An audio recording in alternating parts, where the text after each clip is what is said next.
everyone, Career 360 is back with yet another interesting video of MBA Talks. If you're preparing for MBA, then this video is going to be really important for you. Today we have someone who has been a CMAT and MAHCET topper. He is currently pursuing his MBA from SIMSREE College, and today he will be sharing his preparation journey as well as how he cracked and made it to his dream B school. Hi Rugved, how are you? Hi, Vaki, I'm doing good. How are you? I'm also good, Rugved. So tell us a little bit about yourself for people who are watching this video. Okay, so I've been born and brought up in Pune. I've done my schooling from Pune itself, SSC board. I've done my bachelor's in economics, went on to pursue master's in economics as well. I've had a couple of work experiences where I've worked with a think tank in Pune, and I've worked as a basketball coach, Okay. independent. So this is just to sum it up in a few lines. This is sort of about me. Okay, so you were doing masters in economics. Then why did you choose to pursue MBA for further education? So basically, doing a master's in management studies was my priority. Like I wanted to get into MBA, but I was not sure when would be the right time for me. So things kind of changed when. So my father runs a business of his own. Okay. So I was closely watching it. I was a part of the management team where I worked before. So kind of that passion of getting into an MBA was always there, but the moment was not right for me at certain points. So that thing was always there. Economics was, I purely did it because at that time I kind of loved studying economics. I was really into it. So MBA was certainly in the pipelines. It just Okay. happened very late. Okay. So what all MBA entrance exam did you give initially? So I had given CMAT and MHCT. So Okay. these are the only two exams that I appeared for Okay. last And year. what were your scores in that? So in CMAT, I scored 97 percentile, and in MHCT, I scored 99.77 percentile. Okay. When did you start your preparation for these exams?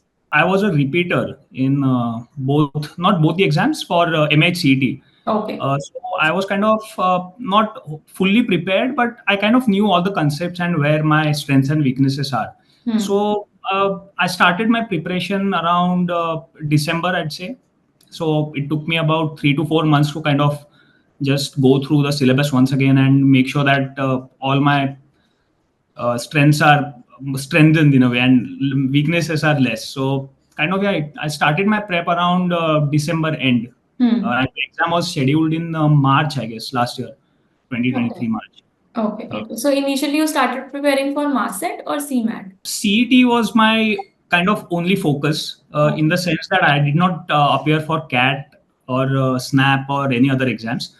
I wanted to give CET only, but just to have a backup, because given the fact that CET is very unpredictable in the sense that how it conducts its exam and how the results are declared, I was kind of disheartened last year. So the previous year after seeing my result. So I was a bit skeptical about relying only on CET itself. So CMAT was kind of my backup plan, and I started preparing for CMAT post my CET, because in CMAT there is only one GK section is an add-on. So I had to study for that section for CMAT exam. Okay. So for MAHCET, which section did you find very challenging when you were preparing? When I was preparing, okay, so initially I found quants as my kind of, it was not a tough nut to crack, but it took me more than required time to solve or tackle any certain given question, and it was difficult for me to identify the questions which are easily doable, and so there are certain questions which you should avoid because it's a time game. So getting into these concepts of quants was kind of, I was a bit nervous to begin with, because I did not want to start quants again and again. So yeah, that was my kind of the section for me, which I was kind of scared of. And Okay. other three sections were kind of, so I had a good understanding of logical reasoning, LR, VARC. So these other three sections were kind of not cakewalk, but yeah, relatively easy to tackle. So yeah. Okay. So, like you, many people are scared of quants when they are appearing for these exams. So, how did you improve in it? And what is the advice that you would want to share to people who are preparing this year? So the only thing that held me from getting into quants, getting deep into quants, was that my fear of starting and the fear of failure, because I Hmm. knew I was kind of weak at quants, given the time constraint it has. So that is the main thing that kind of held me behind. So one advice I would like to share with whoever is watching and appearing for these time-based exams is that just go ahead with whatever you're not comfortable with first, because that's how you would gain confidence eventually. So basically I had joined a coaching center as well, online coaching center. So I got to know that there are certain topics which are kind of the foundations of quants. So Okay. you need to make sure that you are very well versed with all these topics, and just keep on solving questions, so that mentality of being very afraid of these topics kind of just goes away. So yeah, that is one advice I would like to give, that just make sure that your basics are very strong, and quants only revolves around of certain handful of topics which you need to master. So other topics, such as I'd say uh, train and train speed, then time and distance, Hmm. and other algebraic equations. So these kind of things kind of take care of itself once Okay. you are very good with certain topics. Okay. So besides time and speed, what do you think are some other topics that you think are really important in quants? So if you want to start preparing for the CET exam, I would say you should make sure that you are very well versed with averages, percentages, ratios, and proportions, and one thing, mixtures and allocations. So that is like that forms a very good logical reasoning behind how you approach a certain question, even if Hmm. it's of anything, even if it's of Hmm. compound interest and simple interest, or permutation and combinations. So once you are very well versed with these four or five topics that I just mentioned, Hmm. it kind of becomes habitual.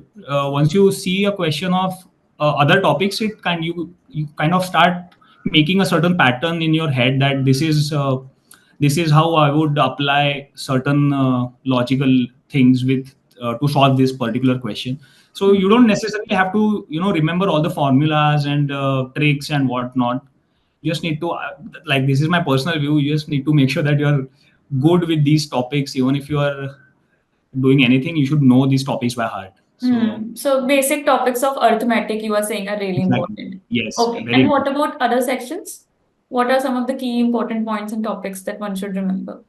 So in VARC, I would say, see, you can't improve your English overnight or in a couple of months. So you need to get into the habit of reading multiple pages at one sitting, and you need to make sure that your vocabulary is good. Hmm. So you need to make sure that you at least keep reading new and new material, and keep on improving your vocab throughout the journey of your MBA prep. Hmm. And in BARC, I would say that you need to find that logical thing, like in VARC, many times what happens is that uh, some rubbish stuff is given in the passage, and you need to find a logical reasoning to make sure that you find the right connections to find the right answer. So elimination process is also very helpful while solving the RCs. And for that also, again, you need to make sure that you can read very fast and you can understand what the passage is trying to tell you, so that you Hmm. don't have to keep on reading all the lengthy passages. Just you need to make sure that you make these certain pointers in your head about these RCs.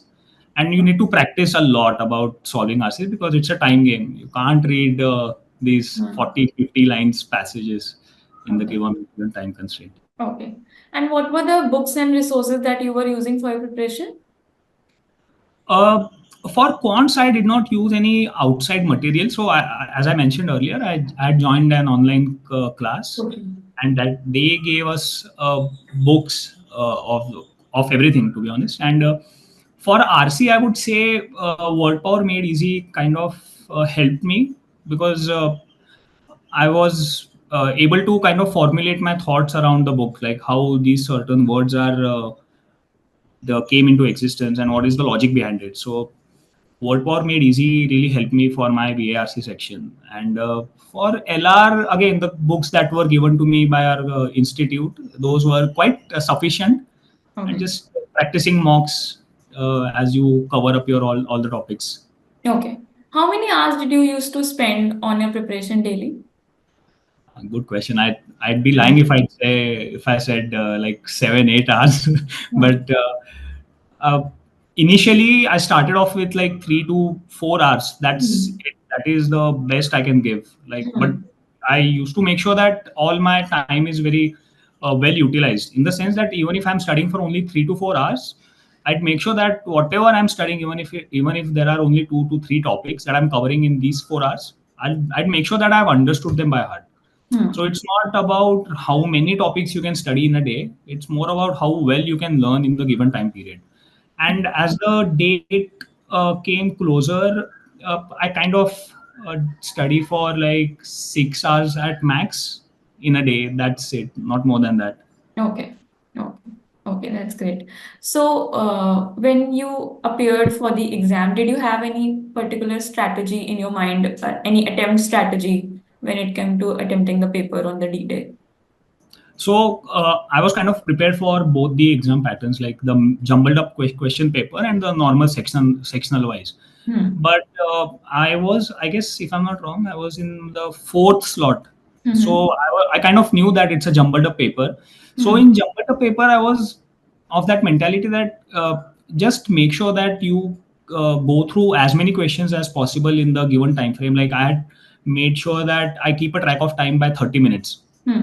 So in those 30 minutes, I need to make sure that I've at least seen 50 questions. Hmm. Even if I get to solve only 20 of them, that's fine. But Hmm. at least I know which questions I need to solve later and which Hmm. questions are kind of out of my knowledge. Like I do not even want to go there. So Hmm. this kind of helped me, and this strategy kind of left me with a lot of time at the end to come back and revisit these questions and to uh, yeah, give some good answers, like approximative or approximations about the answers. So yeah, this Okay. strategy was quite helpful. Okay. So let's talk about mocks little bit. When did you started giving mocks? I'll be honest, I was kind of late, Hmm. and I was not really very focused when giving mocks. Okay. So that is one drawback I'd say students need to avoid, because Hmm. see, in my mind, I was certain that on the D day I would be giving my 100%, and no Hmm. matter what, I'll just stick to my strategy and stick to my strengths. But you need to practice that during your mocks. So Hmm. I believe 20 days prior to the exam, I gave my first mock, and that Okay. is quite shocking, I know. But yeah, that is how I went about my mocks. Okay. I gave around 10 to 15 mocks. Yeah. Okay. What would be a healthy time frame when a student should start giving mocks? See, to be honest, there is no one certain right equation. It Hmm. depends on everybody's understanding of the topics, and everybody needs to be very honest with themselves as to how much they actually know about all these topics, right? In the Hmm. quant, everybody should be aware of what their weaknesses and strengths are. Hmm. So, depending on that and how you can execute your strategy, I would say at least a month or 45 days prior to the exam date. It also depends on how often you give the mocks. So Okay. that also makes a big difference in the long run. Okay. And how did you use to analyze the mocks that you give? So after submitting the mock, I used to get the scores, and then I used to see where I used to see as per the difficulty of the question, Hmm. and because some of the mocks were jumbled ones and some of them were sectional ones. So Hmm. in the sectional ones, it was quite easy to locate where I've kind of fumbled up. Hmm. And but in terms of jumbled mocks, it was kind of difficult in the sense that I had to keep track of everything. Hmm. So while doing that, I made sure that whichever whichever question that I knew the answer to, and I had forgotten to answer it, or put some wrong option about of the given question. So I used to make sure that these questions are noted down, Hmm. and later on. I used to solve them. So I used to dedicate about an hour or 90 minutes Hmm. to understand which all questions I've left and which all questions have gone wrong. Hmm. And did I really know these questions, or have I just, let them go because I did not have enough time? So that is how I used to kind of uh, analyze my mocks Okay. based on that. Okay. So when you prepared for both of these exams, what was the differences that you found in the paper pattern of these exams, and how did you customize your preparation to both these exams? So as I told you, I was quite clear about how I need to approach the exams. I just need to make sure that I go through every question. Hmm. But there's a difference between CET and CMAT in the sense that CMAT gives you, I guess, more time than CET, Hmm. because in CET you have 150 minutes for to solve 200 questions, and in Hmm. CMAT I guess it's 3 hours for 150 questions, something of that sort. Hmm. So in CMAT, I was kind of relaxed because the new section in the CMAT was the GK one, and if you so there is either you know the question, know the answer of the question, or you don't. So there is no point of wasting time over these questions.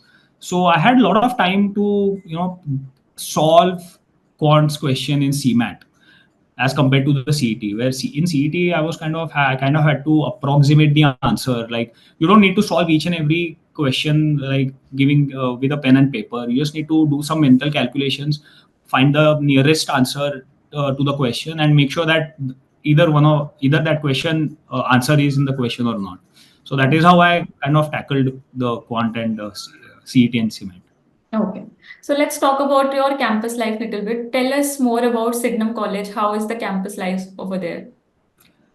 So the college technically does not necessarily have a campus per se, but Hmm.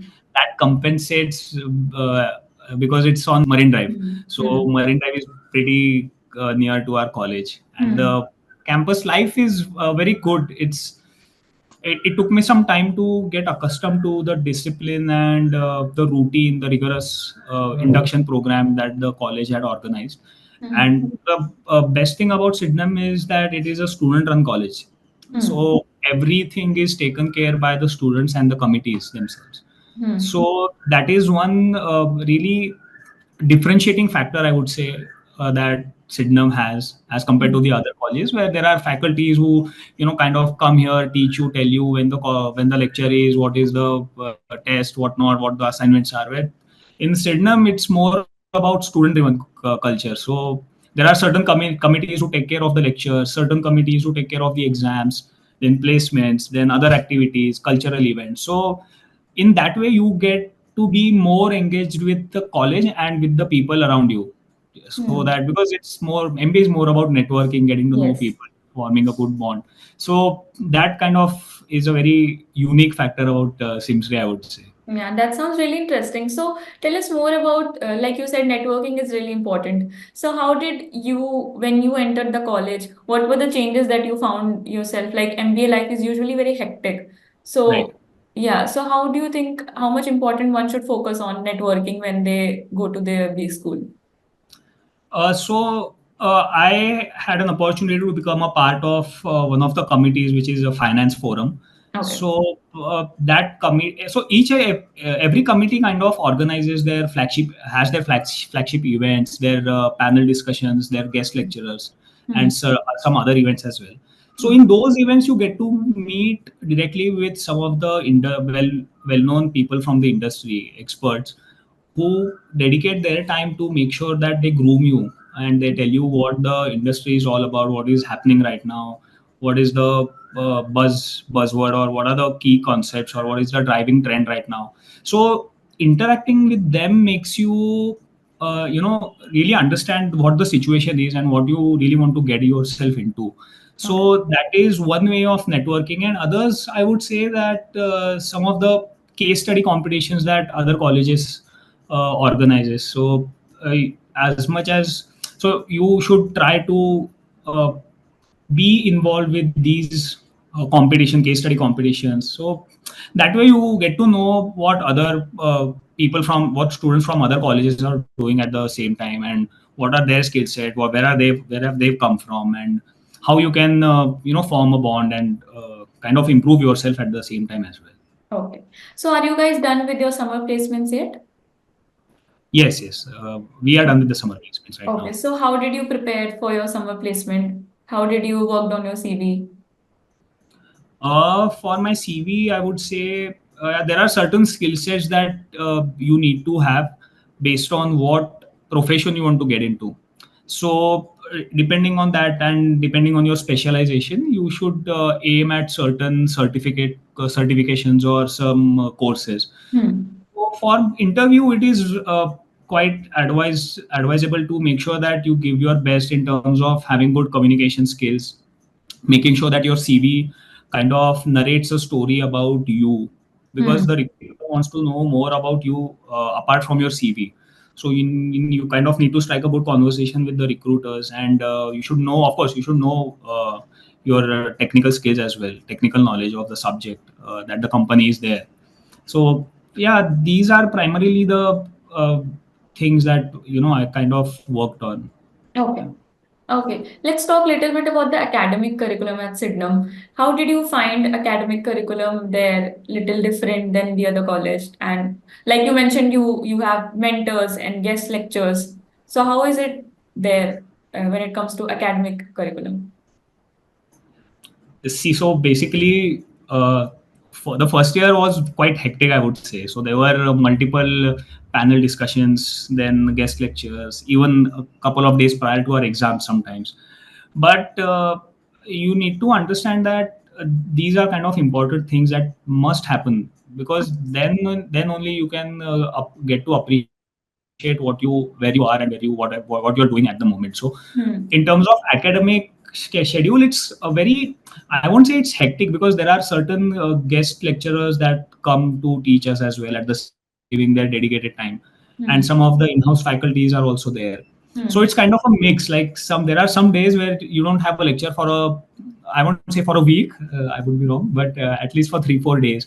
But then there are times that you need to be in college for 10 to 12 hours.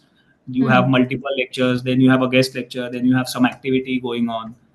If you're participating in a intercollegiate competition, then that's an add-on. So it's a, I would say it's a hectic kind of a thing, but it's very enjoyable if you are really into the process. Okay. So you mentioned like how Sydenham is a college run by students, and you had also pursued masters for economics. So what were the differences that you found in the teaching style, and how did you enjoy?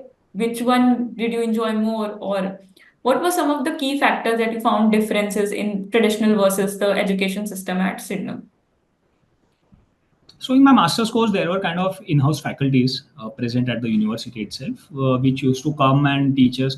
The masters that I've done was very relaxed, in the sense that only two lectures were there of, so only 4 hours college Hmm. for 5 to 6 days a week, and then you had some assignments.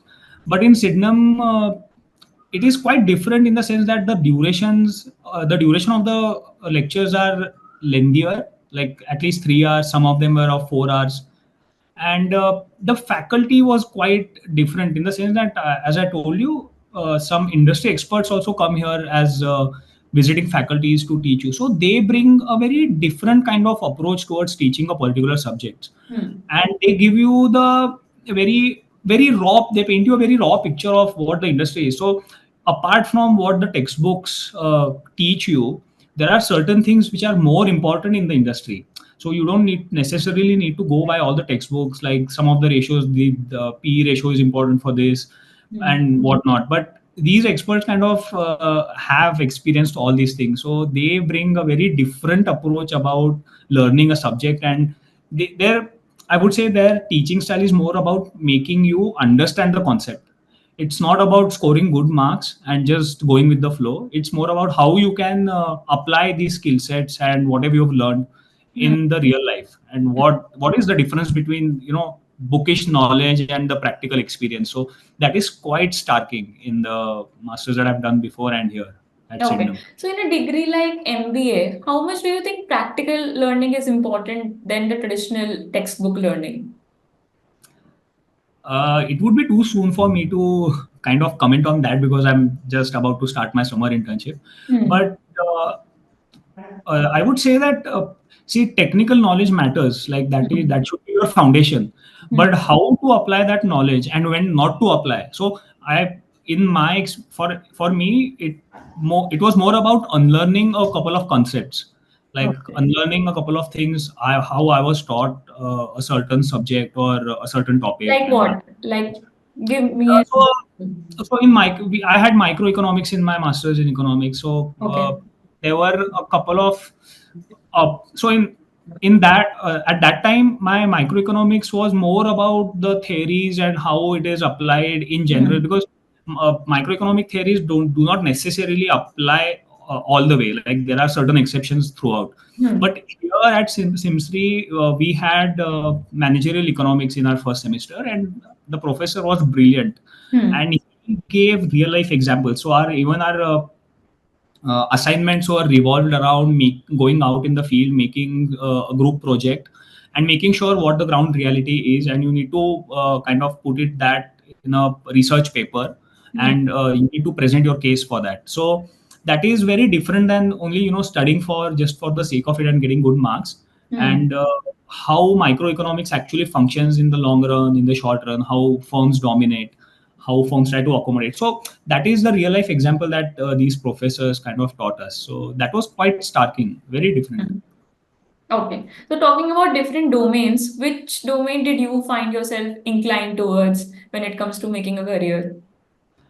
Uh, Given my economics background, I was kind of sure before joining MBA that I would be doing my master's, like my MBA in finance. Hmm. So yeah, that is the case. Like I'm going to pursue my master MBA in finance. So finance would be my specialization. Okay. Okay. All right. So, people who would be giving CMAT this year and probably appearing for next MAHCET, what is the one piece of advice that you would want to share to people who have probably started the preparation or going through preparation? So I would say that see, if CMAT is around the corner, right? Yeah. I don't know the exact dates of CMAT, but it's yet to happen. It's very close. For CMAT, I would say just make sure that you do revise well, and GK is quite crucial. Like it's a make or break deal. So I have some of my friends at Sydenham have come through CMAT. Okay. So even they had the same approach of tackling CMAT. And just because CMAT is in CMAT, you have more time to solve a question, to make sure that you get done with the quants, and then dive into GK and RC and logical reasoning. And for mass MHCT, I would say, see, you guys have a lot of time in your hand. It's probably in the next year, next March, I guess, 2025. Hmm. So start preparing right now. So somehow, if you're working at the moment, you don't need to quit your job to focus on MHCT. It's not that difficult, but you need to have a very dedicated and disciplinary approach towards going about studying for CET. So for a student who wants to make a career in management, how much important do you think profile building is when it comes to landing a job or college selection? At Sydenham, we did not have any GDPI or Hmm. written aptitude test. Yes. It was purely merit based. But in other colleges, I'm not entirely sure, but I'm pretty sure that you need a good CV, because it holds a certain percentage of your getting into a college. Hmm. So CV building is really important in the sense that recruiters want to pick the best of out of the best colleges, right? Hmm. So the competition is cutthroat, it is there. And if you have a lot of time, then there are plenty of courses, plenty of resources available on internet, which you can start pursuing, depending on what specialization you want. Or so majority of the people usually tend to go to finance, right? Yeah. So for finance, there are different exams, like NISM offers a couple of, like many certifications, which are kind of very relevant to the recruiters. Like these are the prerequisites anybody wants if you want to get into finance. Hmm. And since you have a lot of time, you can get into that. CFA is also there, Hmm. and FIM is also there. But it depends on where you see yourself in the next couple of years. But Okay. apart from that, even your soft skills and how you present yourself, how you convey a point, these skills also matter a lot. Like if you are getting into a college which has this criteria of GDP and WTA, then that is okay. Like they actually narrow down the candidates, right? But in these colleges, like colleges which you get through CET, Hmm. these colleges do not necessarily have that criteria, so that barrier is not there. So you need to polish your communication skills, how you present, how we like basic things like Excel, PowerPoint. These are some of the very crucial areas which can help you in the Hmm. long run. Okay. And you talked about finance. So you were initially inclined towards finance since the beginning, or has it something that you have developed? Why did you choose it as your specialization? So see, I'll be very honest. Finance I found quite intriguing, but I was a bit scared at the moment. At the same time, right? Because it was too many new things thrown right at me. So I wanted to take up that challenge. Like honestly, I believe like all the interactions that I've had with the faculties, like even the guest lecturers who were not of the finance domain, even they emphasize the importance of finance. Like even if you get into operations, like get into consulting, you need to have a certain understanding of the finance. So that is the key reason why finance made sense to me. And again, yeah, I find I won't say I'm very good with numbers, but I kind of like that challenge. I'm okay-ish with numbers, I would say, but I'd Okay. like to play around with them. So finance made more sense Okay. for me. And what are your future plans when it comes to your career? How do you see yourself? Uh, uh, I've only thought about the next 5 years. So let's see. Given how I get placed in a company depends. So I'm quite open and flexible to any finance profile, but I don't want to get into certain profiles right now, such as equity research analyst, let's say. So I Okay. don't want to get into that. But I would I think I see myself in the field of general management of any company. So again, not core finance role, but something that I need to understand finance. That is my kind of. I'm Hmm. very hutty on that. Ziddi. Yeah. I'm not. I don't want to let that go. That's great. Okay. So right now, as we see the startup culture is booming in India, there is a certain aversion towards traditional education. So do you think that MBA as a degree is still relevant in our country? I was just having a conversation about this with my sister, but see, if you know why you are doing a certain thing, Hmm. then that question itself becomes redundant. Because if you know, so if you have a family business, if you want to start your own business, then I would say MBA gives you a very good platform of knowing certain things. Like you get thrown into the area where certain things are kind of hammered, like, and it's a set platform that you get, right? That Hmm. you need to learn these kind of things, which one might learn outside of an MBA. Of course, Hmm. like practical experience does matter and it is kind of helpful, but it depends on how you want to go about it. If you're ready to invest your 2 years at a college or 1 year as a executive in executive MBA, I guess. So if that is whatever works the best for you, that depends. Like you need to see it on a case to case basis instead of Okay. making one generalized statement. I won't. I'd rather be diplomatic in the sense. That's okay. So, Rugved, take us back to time, the day you finally converted SIMSREE. What was going on in your mind? What was that day like? I guess the result came at around 5 p.m. Hmm. And I just opened the portal, checked in because I had given up in the sense that I knew my paper was good, but it's very hard to gauge how much you would score Hmm. because it's MAHCET. And I was a bit skeptical about it. Hmm. So I had kind of given up that whatever the score is, it is the way it is. I can't do anything about it right now. So let's just see the score. And Hmm. once I saw the percentile, I kind of understood that I'm going to get into SIMSREE. Hmm. So I won't get into JB. So SIMSREE was the thing for me. And I started, the application process is very tedious, very long Hmm. to get Hmm. into that, to get the admission into the college. So I was very happy that a new chapter awaits, and I've got a good score, Hmm. Hmm. and yeah, started preparing my things. So like about. you talked about how one gets demotivated. A lot of students get demotivated while preparing for entrance exam.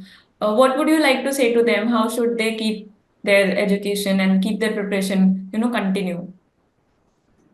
So one thing is, again, you need to be brutally honest with yourself. Like I was very honest with myself that I really suck at maths, and I Hmm. need to work really hard to make sure that that is not my weak area anymore. Because in CT you can't have one weak section altogether. Hmm. So Hmm. in quants I had some weak areas even after preparing for CT. So for instance, geometries was something that I did not get deep into. So it Hmm. was just I just knew the formulas and how to work my way around it. But Hmm. at the same time, when these kind of questions came popped up in my mocks, and I was not able to score good score in mocks, Hmm. I used to get demotivated. Of course, I'm a human after all. But one thing was very clear to me that this is not going to go to waste. Like Hmm. I knew my foundation is very solid. Like Hmm. even if I know only 60 to 70% of the quants altogether, even that is fine to make me succeed at the exam. So Hmm. even if you get demotivated, there are going to be times when you kind of feel like just giving up, not getting a good score, not understanding a certain concept. Just make sure that you have your goal set on getting a good score, like giving your best. Like if Hmm. that's the end goal that you want, just you would be very enjoying the process instead of Okay. getting demotivated constantly. Yeah. So right from preparing for the exam and now being at an MBA college, how would you describe this journey in one word? My journey in one word, I would say very transformative. Because I was a very different person when I enrolled and started my journey at SIMSREE. Okay. But the fast pace of MBA, kind of teaches you a lot of different things. Always keeps you on toes. And I've faced many ups and downs in my 1 year, like not even a year, at least in 8 months.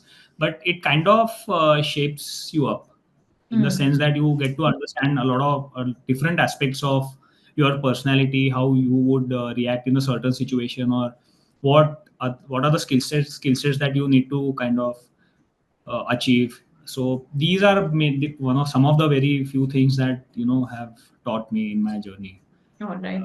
so So far. this was really nice talking to you, Rugved. I'm sure a lot of students would find your journey really inspiring. Thank you so much for joining today.